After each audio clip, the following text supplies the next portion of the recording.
3 years ago, my friends and I went camping. Not glamping with plush beds and Wi Fi, but real camping. Tents, campfires, and nothing but wilderness all around. To be honest, I'm not built for it. If there's a choice between cozying up in an air conditioned van or roughing it in the dirt, I'll take the van every single time. Comfort matters. Sue me.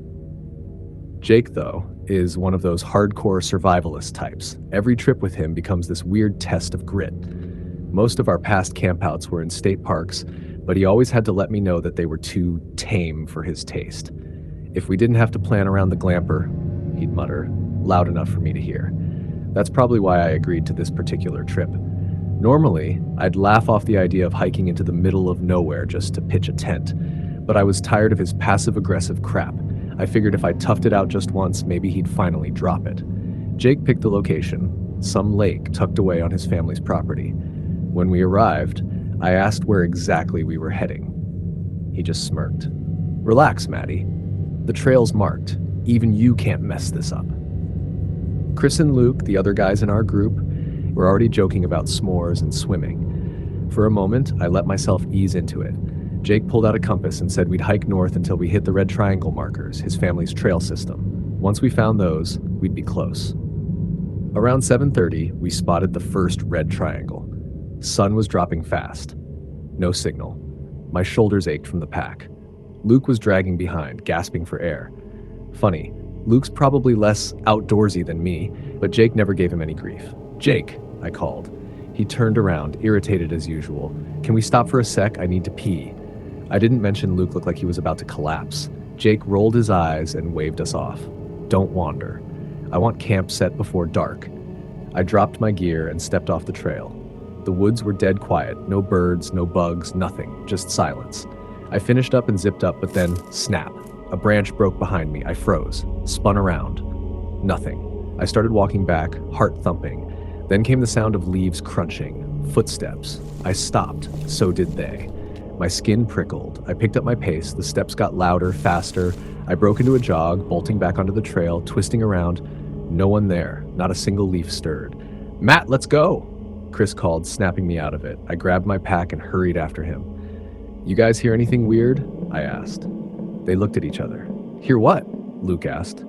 I didn't know how to explain. Never mind, Jake said nothing. Just kept walking. We followed the triangles deeper in. They were spaced just far enough apart to keep the next one in sight. By the time we hit the lake, the sky had gone navy blue, and, okay, I'll admit it, the place was gorgeous. Pines ringed the water, their reflections shimmering on the lake's surface like something out of a movie. We divvied up tent duty. Luke and I handled setup while Jake and Chris collected firewood. Luke struggled with his stakes, so I helped out. We got his tent sorted, then moved on to ours. When Jake and Chris came back, I braced for some snide comment from Jake, but he just handed me kindling and said nothing. A miracle. The fire came alive. We sat around it, swapping dumb stories as the stars came out. Luke passed around graham crackers, chocolate, and marshmallows. I grinned. So did Chris. Even Jake caved and grabbed a stick. We ate until we were too sticky to move. Hey, Matt, Chris said through a mouthful of s'more. Earlier, when you ran back to the trail, you looked freaked. I paused. Just heard something. A branch snapped, I guess. Jake scoffed. It's the woods.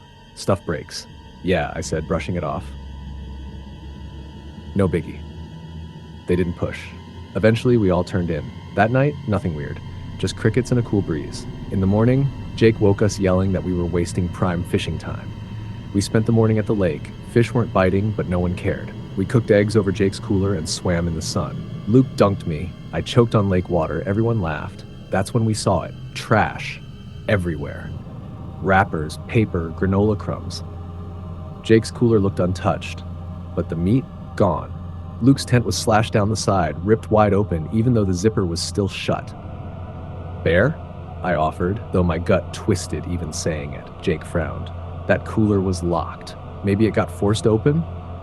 Luke said. Jake stormed over. The lock was still in place. The cooler was fine. I think we should go, Luke said. We're out of food anyway. The sun was already dipping low. If we packed fast, we could hit the road before dark. But the cooler, the tent, something didn't sit right. Yeah, I said. Let's get moving. No one argued. Even Jake just muttered under his breath and grabbed his gear. Jake led, compass in hand. Luke followed. Chris and I brought up the rear. You still think that was a bear? Chris whispered. No idea. You? I've seen bears. That wasn't a bear. He pointed at the cooler. Those things are bear-proof, and we were noisy. Bears avoid people. Then Luke's voice, Jake, which way? We looked up. The trail split, 2 paths, both marked with red triangles. Jake paled. There wasn't a fork before. Your family marked this, I said. Which one's the real path? I don't know, Jake admitted. There was only one trail. He pointed to the right. That one. I'll climb a tree. Try to spot the road. We watched him scramble up. You see anything? Chris called. Yeah, Jake shouted. I can see the road. Relief hit us all. Then we waited and waited. Silence. Jake? Chris yelled again. Nothing. Then a crash. Something heavy hit the ground near the tree. It was a boot. Jake's boot. We stared at the branches. He was gone. Chris and Luke started to panic. Luke grabbed Chris's sleeve, eyes wide. Jake, he called again. Silence. After a long minute, I looked at Chris. Left or right? What? He's gone. We have to move.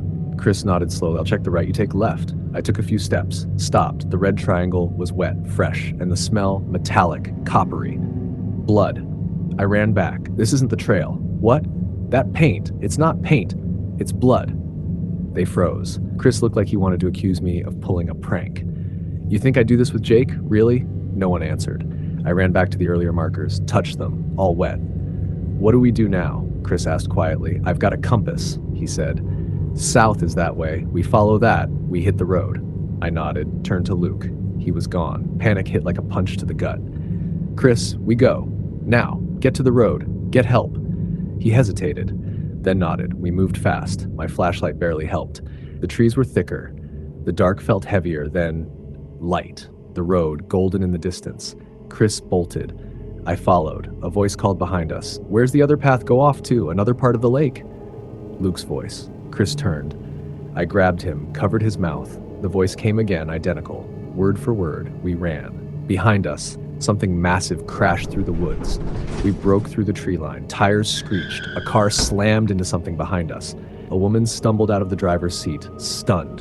What the hell was that? A moose? Drive, I begged. Please.